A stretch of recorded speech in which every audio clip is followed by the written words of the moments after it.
Avatar Meher బాబాకి జై. అందరికీ జై బాబా అండి. ప్రభువుచిన ఈ అవకాశంలో మెహర్ దినేష్ నమో మెహర్ బాబా పాడతారు. బుక్ రీడింగ్ అనంతరం పుష్పలత గారు హారతి, జ్యోతి గారు చల్లని నా స్వామి. జై బాబా. जय बाबा अम्मा। अवतार मेहर बाबा की जय। नमो मेहर बाबा अवतार नमो देव देवा। प्रभो नमो मेहर बाबा अवतार नमो देव देवा। अपार दिव्य कृपा सागरा अपार दिव्य कृपा सागरा सकल चराचर जगदोद्धारा सकल चराचर जगदोद्धारा नमो मेहर बाबा अवतार नमो देव देवा। प्रभो नमो मेहर बाबा अवतार नमो देव देवा। जोहारो लेवे श्री मेहर बाबा जोहारो लेवे श्री मेहर बाबा महिनी जनिंचिन मानव रूपा महिनी जनिंचिन मानव रूपा इह परानंद जीवनमीवा इह परानंद जीवनमीव भवभय भञ्जन परम पावना भवभय भञ्जन परम पावना नमो मेहर बाबा अवतार नमो देव देवा। प्रभो नमो मेहर बाबा अवतार नमो देव देवा। अज्ञानान्धतनन्तमुचेसि अज्ञानान्धतनन्तमुचेसि दिव्य विज्ञान दृष्टिनो सङ्गी दिव्य विज्ञान दृष्टिनो सङ्गी हरिषेड्वर्गमूलन्तरिम्पगा हरिषेड्वर्गमूलन्तरिम्पगा अव्ययमोक्षम् अनुग्रहिम्पुम् अव्ययमोक्षम् अनुग्रहिम्पुम् नमो मेहर बाबा अवतार नमो देव देवा। प्रभो नमो मेहर बाबा अवतार नमो देव देवा। अवतार मेहर बाबा की जय। जय बाबा माँ अंदर की जय बाबा।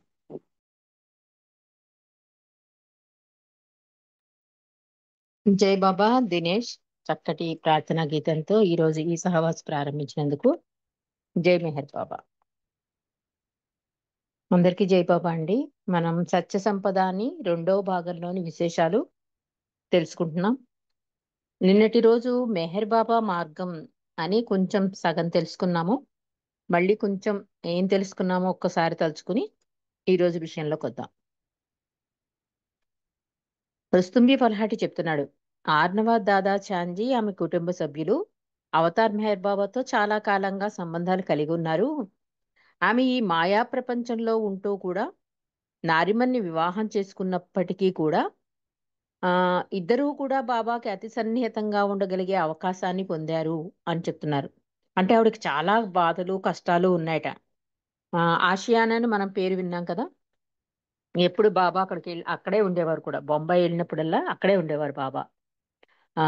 ఈ బాబా తనకు తన ప్రీతం మెహరాకి ఉన్న సంబంధాన్ని ఎప్పుడూ కూడా ఆర్నవాజ్తో చెప్తూ ఉండేవారట. ఆర్నవాజ్ కూడా బాబా ఇచ్చ ప్రకారం మెహరాను సంతోష పెట్టడానికే శతవిధాల ప్రయత్నించేది. మొత్తం కూడా ఆమె జీవితం అంతా కూడా బాబాకు దారపోసిన ధన్యజీవి. నిజంగా ఎంత ధన్యజీవి అంటే మెహరాజాద్‌లో ఆవిడ సమాధి ఉంటుందండి. మనం గమనిస్తే కనుక గార్డెన్‌లో ఆవిడ సమాధిని చూడొచ్చు ఆర్నవాస్‌ది. ఆమె ఎన్నో కష్టాలను ఎదుర్కొన్నప్పటికీ కూడా అంతా బాబా ఇచ్చగా స్వీకరించి నవ్వుతో భరించేట. ఆమెకి ఎన్ని కష్టాలున్నప్పటికీ బొంబాయి వచ్చిపోయే ప్రేమికులకు తన సలహాలను, సహాయాన్ని మరియు సరైన మార్గాన్ని అందించింది. ఇది ఆవిడ జబ్బుతో మంచాన పడ్డా కూడా తన కడ వరకు కొనసాగించింది అని చెప్తున్నాడు రుస్తుం. రుస్తుం అంటున్నాడు, నేను మొట్టమొదట బాబాను కలవడం మా అమ్మగారికి అసలు ఇష్టం లేదు. రుస్తుం తన తన గురించి చెప్తున్నాడు. మెరైన్ ఇంజనీర్‌గా పనిచేస్తున్న నాకు నా జీవితం సాఫీగా ఉండదని, ఒక చోట స్థిరంగా ఉండి, వివాహం చేసుకుని సంసార జీవనం సాగించాలని మా అమ్మగారి కోరిక. కానీ నా జీవిత గమ్యం ఆవిడ ఆశించిన దానికంటే భిన్నమైనది. నాకు మా అమ్మకు భేదాభిప్రాయాలున్నాయా అని మండలి నన్నడిగితే, నేను నవ్వుతూ ఇలా అంటాను. అవును తప్పదు. ఎందుకంటే మా ఇద్దరికీ ఒకటే కావాలి అనేవాట రుస్తుం. అంటే అతను వాళ్ళ అమ్మగారికి ఇతని అంటే ఒక చోట ఉండడం కుదిరేది కాదు ఈ జాబ్ రీత్యా. ఆవిడనేది మంచి ఉద్యోగంలో కొంచెం స్థిరమైన ఉద్యోగంలో ఉండి వివాహం చేసుకోవచ్చు కదా అని ఆవిడిది. తినకేమో అలా కుదిరేది కాదు. ఈ 2 భేదాభిప్రాయాల మధ్యన కొంచెం సఫర్ అవుతూ ఉండేవాడు రుస్తుం. అది అది మండలితో చెప్తే మండలంటున్నారు. ఆహ్, మా అమ్మకు భేదాభిప్రాయం మరి అంటే నీకు మీ అమ్మగారికి డిఫరెన్స్ ఎప్పుడూ ఉంటుందా? అంటే ఏమైనా వాగ్వివాదాలు ఇలా జరిగేవా? అంటే మరి తప్పదు కదా! ఎందుకంటే మా ఇద్దరికీ ఒకటే కావాలి అన్నట్ట. అంటే మండలి వాళ్ళు ఆశ్చర్యపోయారు. ఇద్దరికీ ఒకటే కావాలనుకుంటే అసలు గొడవే రాదు కదా! అన్నారు మండలి వాళ్ళు. వారు తమ ఆతృతను అణుచుకోలేక, మీ ఇద్దరికీ కావలసింది ఇది. అదేంటి చెప్పు మాకు అన్నారు మండలి నాతో. రుస్తుం చెప్తున్నాడు. మా అమ్మకి నాకు కావాల్సింది ఒకటే అంటున్నాడు. అంటే ఒకటే అయినప్పుడు గొడవ ఎందుకు మరి? అంటే చెప్తున్నాడు రుస్తుం చాలా నెమ్మదిగా నా మాటలను ఒత్తి పలుకుతూ, నా జీవితం ఇద్దరికీ కావాలి. నేను నా జీవితాన్ని జీవించాలనుకుంటాను. ఆవిడ కూడా నా జీవితాన్ని జీవించాలనుకుంటున్నది. అందుకే భేదాభిప్రాయాలు. ఆవిడకి ప్రపంచం కావాలి. నాకు బాబా కావాలి అన్నాడు రుస్తుం. అంటే ఆవిడకి కూడా ఇతని క్షేమమే కావాలి. కానీ రుస్తుముకి స్వేచ్ఛ లేదన్నమాట. అతని జీవితం అతను జీవించడాలని అతను అనుకుంటున్నాడు. తనకు తగ్గట్టుగా, తన ఇచ్చకు తగ్గట్టుగా రుస్తుం జీవితం ఉండాలని తను అనుకుంటోంది. ఇద్దరికీ కావాల్సింది రుస్తుం జీవితమే. కానీ ఈ అభిప్రాయంలో భేదాలున్నాయన్నమాట. ఇది విని మండలి వారు నవ్వేశారు. ఒకసారి ఇదే ప్రశ్న ఆర్నవాజు నన్ను అడగగా అదే సమాధానం చెప్పాను. ఆవిడ కూడా నవ్వింది. కానీ మీ అమ్మగారిని బాధ పెట్టాననే బాధ నీకుందా అని సున్నితంగా నన్ను అడిగింది ఆర్నవాజు. ఆ బాధ నాకుందో లేదో తెలియదు గాని ఆర్నవాజ్, అప్పుడప్పుడు తప్పు చేశానేమో అని బాధపడతాను అన్నాను ఆర్నవాజ్తో. మా అమ్మగారు నాకు స్వేచ్ఛనిచ్చి నా ఆనందానికి అడ్డు లేకుండా ఉంటే బావుండునని ఆశపడతాను. ఈ విషయమే నేను ఆర్నవాజుకు చెప్పినప్పుడు ఆవిడ నన్ను ఊరడిస్తూ ఇలా అన్నారు. అంటే ఆర్నవాజ్ దగ్గర కూడా ఈ ప్రస్తావన వచ్చింది. ఆర్నవాజ్ అడుగుతోంది రుస్తుముని. అంటే మీ అమ్మగారికి ఇలా ఉండడం వల్ల నువ్వు బాధపడ్డావా? అని అడిగితే, అంటే తప్పు చేశానేమోని ఫీలింగ్ మాత్రం నాకుంది. ఎందుకంటే నాకు స్వేచ్ఛనిచ్చి నా ఆనందానికి అడ్డు లేకుండా ఉంటే బావుండేది కదా మా అమ్మ కూడా. నేనేం తప్పు పని చేయట్లేదు కదా! బాబా పదంలోనే కదా నడుస్తున్నాను. అని ఒక చిన్న ఫీలింగ్ అయితే ఉందని చెప్తే, ఆర్నవాజ్ చెప్తోంది చాలా అద్భుతంగా చెప్తోందండి. ఇది మనందరికీ కూడా చాలా అద్భుతంగా పనిచేసే ఒక ఔషధం. ఆనవాజ్ అంటోంది, నీవు అవతార్ మెహర్ బాబా మార్గాన్ని అనుసరిస్తున్నావు. ఎవరో ఏదో అనుకుంటారని భావించకుండా ఇలాగే కొనసాగు. నీ మొట్టమొదటి బాధ్యత దేవునితోనే. సత్యమైన మెహర్ బాబా మాటల ప్రకారం పవిత్రమైన, నిజాయితీ అయిన, నమ్రత కూడిన మరియు అహాన్ని తగ్గించుకుంటూ జీవిస్తే నీ కుటుంబం లేదా స్నేహితులు నీ గురించి ఏమనుకుంటున్నారు అనే ఆందోళన నీకు ఉండనే ఉండదు.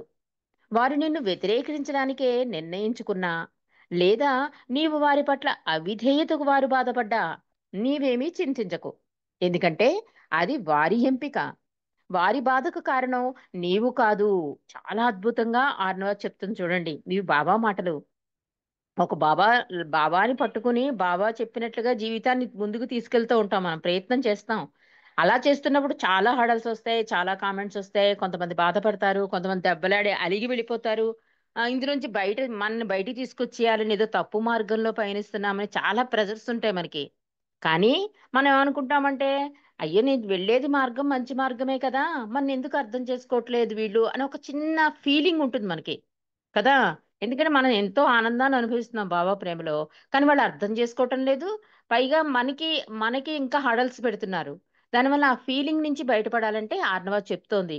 అసలు మన బాధ్యత ఏంటి? మొట్టమొదటి బాధ్యత భగవంతునితో ఉండడం కదా! సత్యమైన మెహర్ బాబా మాటల ప్రకారం ఆయన చెప్పినట్లుగా నీ జీవితాన్ని నువ్వు ముందుకు తీసుకెళ్తూ ఉంటావు. అలాంటప్పుడు ఇలాంటివి వస్తూ ఉంటాయి. ఈ ఆందోళనలు ఇవన్నీ కూడా స్నేహితుల నుంచి, బంధువుల నుంచి. అలా వచ్చినప్పుడు నువ్వసలు చింతించనవసరం లేదు. ఎందుకంటే మెహర్ బాబా మార్గంలో నువ్వు పయనిస్తున్నావు కనుక, అది ఒకవేళ వాళ్ళకి బాధనిపించినా, అది నువ్వు వాళ్ళకి చూపిస్తున్న అవిధేయతే కాదు అంటోంది. అంటే బాబా దృష్టిలో నువ్వేంటి? బాబా సంతోషమేంటి? బాబా తప్ప ఇంకేమీ అక్కర్లేదన్న మనస్తత్వంతో ముందుకు వెళ్తున్న ఒక ఆత్మకి, ఇంక ప్రాపంచికంతో ఏం సంబంధం ఉంటుందండి? అదే చెప్తోంది ఆర్నవాజు. అందువలన బంధువులు కానీ, నీ స్నేహితులు గాని ఏమైనా నిన్నన్నారనుకో నువ్వు బాధపడకు. ఎందుకంటే అది వాళ్ళ ఎంపిక అంటోంది. వాళ్ళ అభిప్రాయం. ఆ అభిప్రాయానికి నువ్వెందుకు బాధపడాలి? నీ అభిప్రాయం ప్రకారం భగవంతుతో ఉండడం అనేది అది ప్రతి ఆత్మకి అవసరం. కాబట్టి బాబా చెప్పినట్టుగా నువ్వు వెళ్తున్నావు కనుక బాధన్నది అస్సలు అవసరం లేదు. అది అమ్మైనా సరే, స్నేహితులైనా సరే అని చెప్తోంది.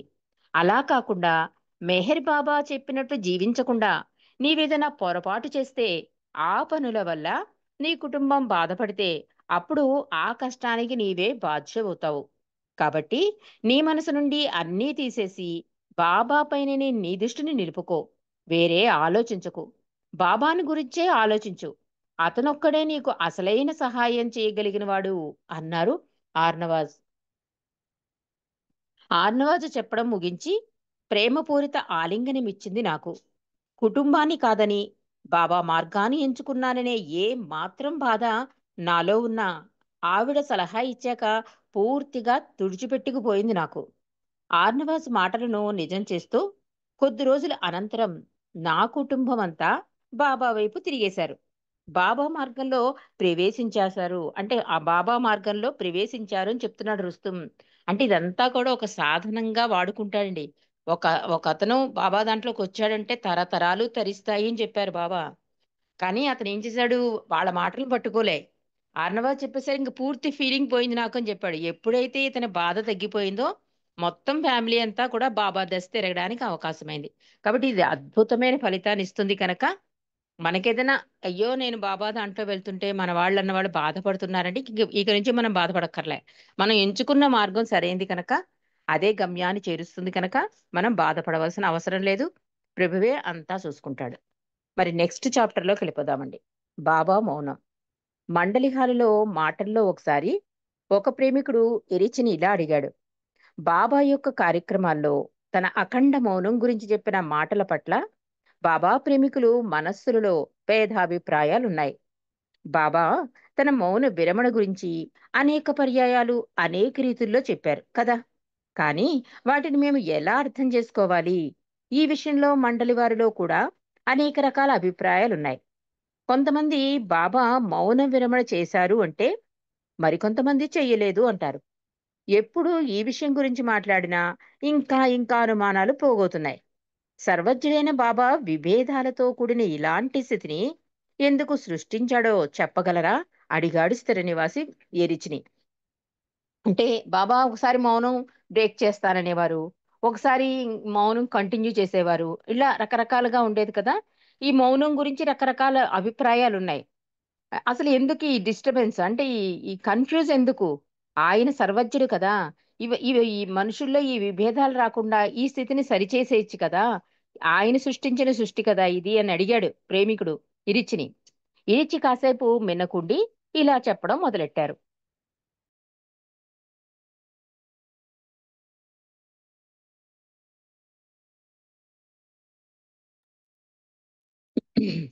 నాకు తెలీదు. ఆయన చెప్పలేదు. నేను ఆయనను అడగలేదు. ఈ విషయంలో నా భావాలేమిటో నీకు చెప్పగలను అన్నారు ఇరిచ్చి.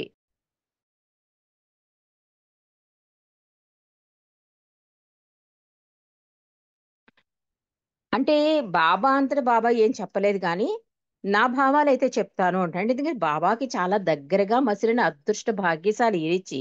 కాబట్టి నా భావాలు చెప్తాను. ఇవి నా అభిప్రాయాలు మాత్రమే. అంటే మనం తీసుకెళ్ళి ఇరిచి ఇలా అన్నాడని చెప్పేస్తాం బయట. అందుకని విరిచి ముందు జాగ్రత్తగా చూడండి ఎంత అద్భుతంగా చెప్తున్నాడో.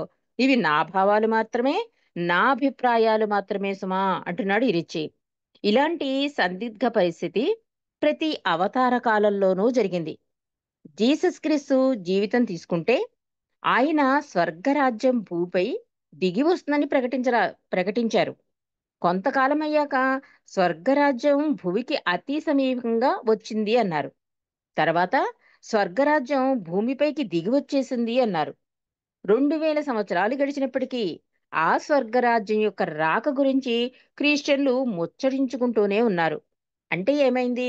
క్రీస్తు చెప్పిన ఆ స్వర్గరాజ్యం మాటేంటి? అంటే ప్రతి అవతారంలోనూ ఇలాంటి అభిప్రాయ భేదాలు ఉంటాయి. జీసస్ క్రీస్తు అనేవాట స్వర్గరాజ్యం వచ్చేసింది, దగ్గరికి వచ్చేసింది, కిందకు వచ్చేసింది అని. కానీ ఆయన వెళ్ళిపోయినా కూడా ఆ స్వర్గరాజ్యం గురించే మాట్లాడుకుంటూ ఉంటారు క్రిస్టియన్స్. మరి క్రీస్తు చెప్పిన స్వర్గరాజ్యం మాట ఏమిటి? అసలు వచ్చిందా రాలేదా? ఇది ఈ ఈ అభిప్రాయం ఎప్పుడూ ఉంది అని చెప్తున్నాడు. జీసస్ చెప్పిన మాటల్లో గూఢార్థం ఉంది. స్వర్గరాజ్యము అంటే మనలో ఉన్న హృదయము అన్నమాట. మన హృదయం స్వర్గరాజ్యం. స్వర్గరాజ్యం దిగి రావడము అంటే హృదయాలలో మేల్కొల్పు జరిగి ప్రభువు ఉనికిని గుర్తించగలగడం. అది జీసస్ మాటల్లోని అసలైన భావం. అదే భావన మెహర్ బాబా తన మౌన విరమణ గురించి చెప్పారు. మౌన విరమణ ప్రతి ఒక్కరి హృదయంలోనూ జరుగుతుంది. అలాగే అవతార ప్రకటీకరణ కూడా హృదయాలలో చోటు చేసుకుంటుంది. ఇది నా అభిప్రాయం అన్నాడు ఎరిచ్చి.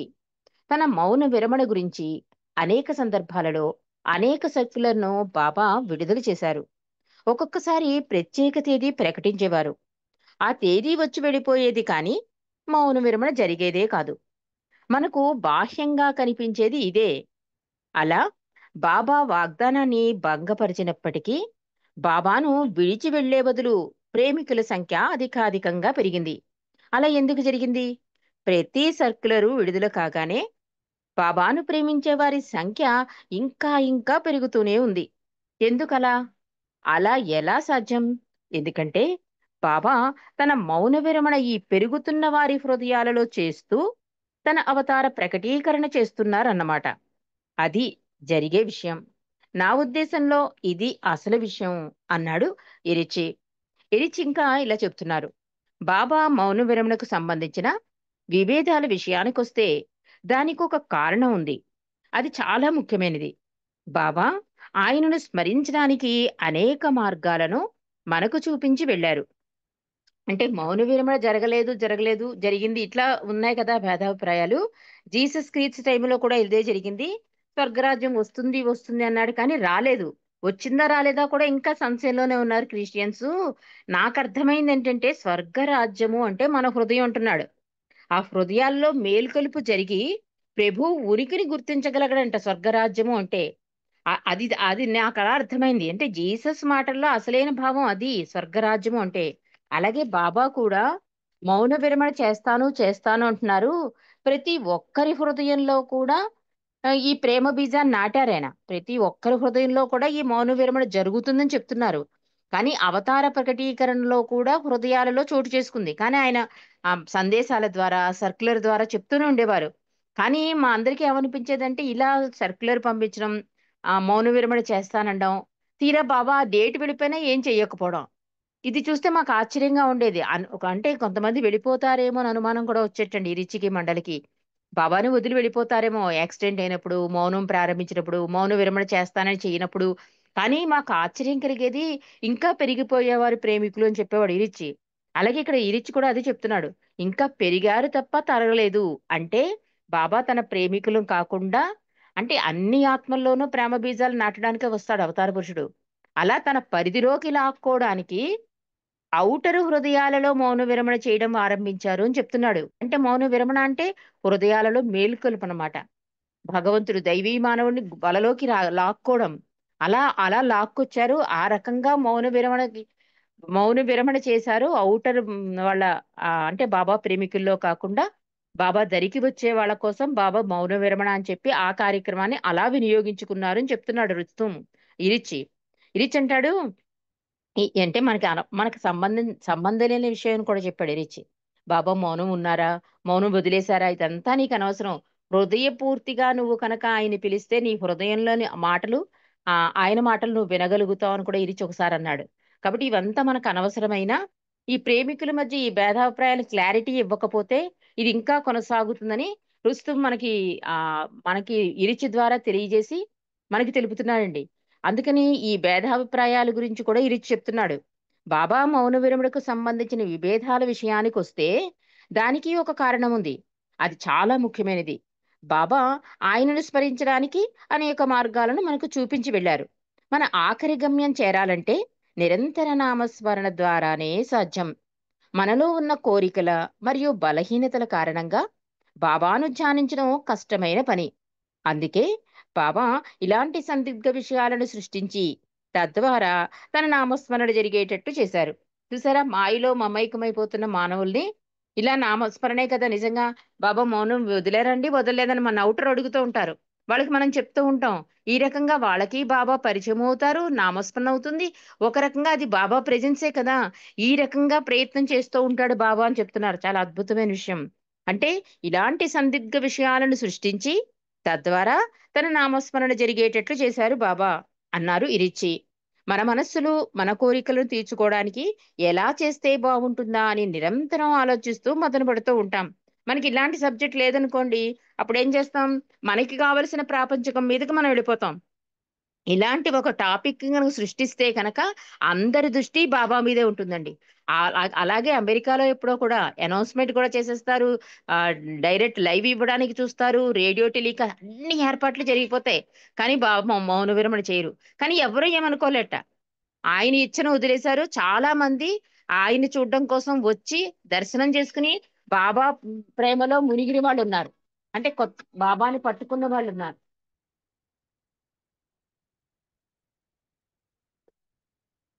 అలా బాబా నామస్మరణకి ఇలాంటివి సృష్టిస్తారు అని చెప్తున్నాడు. ఎప్పుడు మన మనసులో ఏంటి, ఏదో ఒకటి కోరుతూ ఉంటుంది కదా.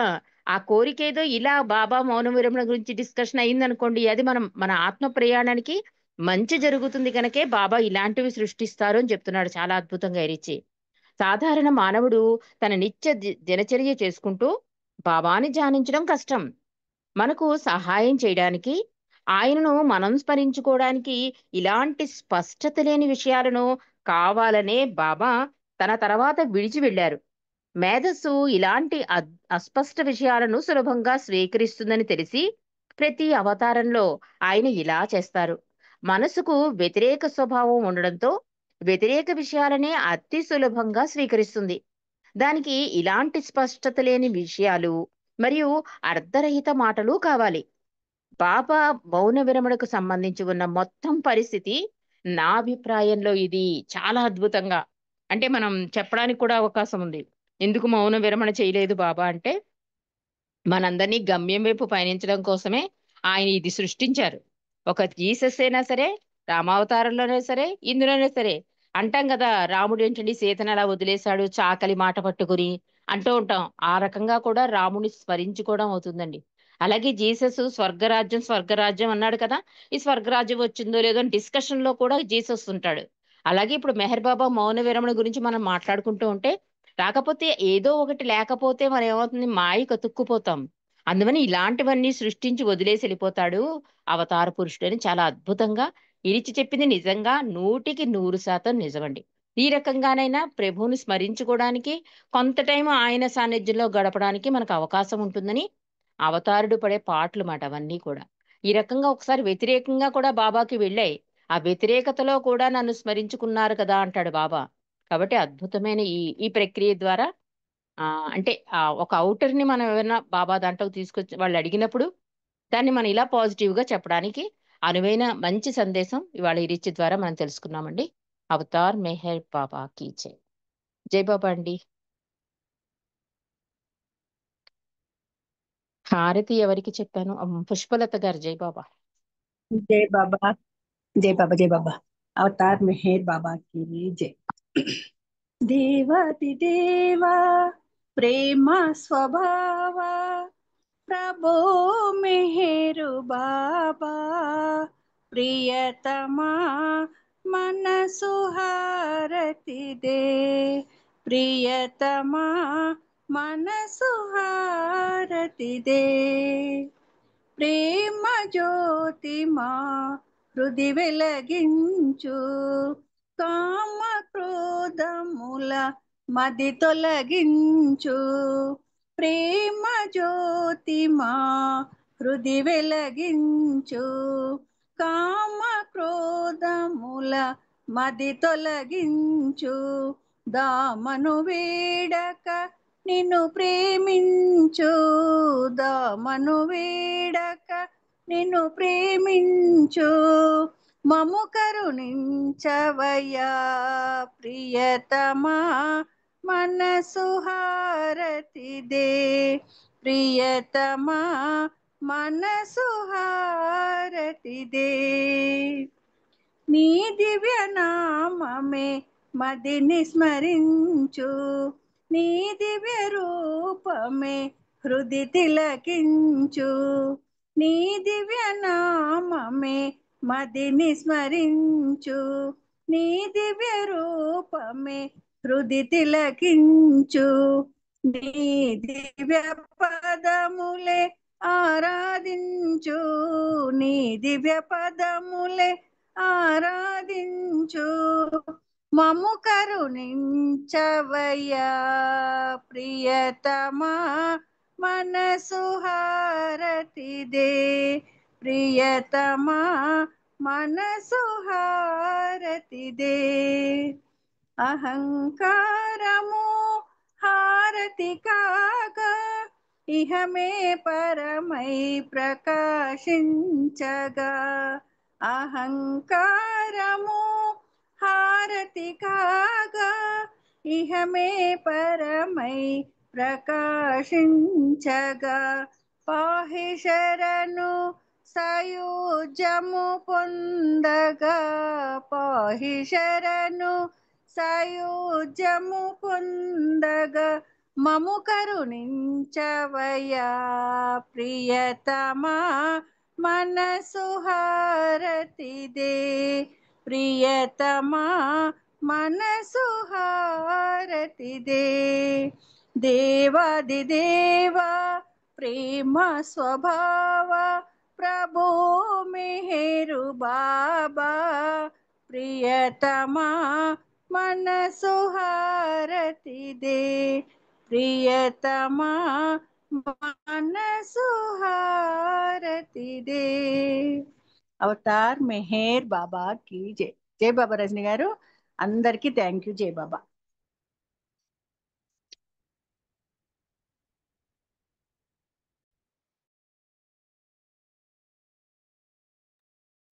చల్లని మా స్వామి సెలవీయవయ్యా నీ సేవకై మేము మరల వచ్చెదమయ్యా చల్లని మా స్వామి సెలవీయవయ్యా మెహరునామమే నిత్యం కీర్తించులాగు మెహరునామమే నిత్యం కీర్తించులాగు ఎల్లవేళల నిన్ను స్మరించులాగు ఎల్లవేళల నిన్ను స్మరించులాగు చల్లని మా స్వామి సెలవీయవయ్యా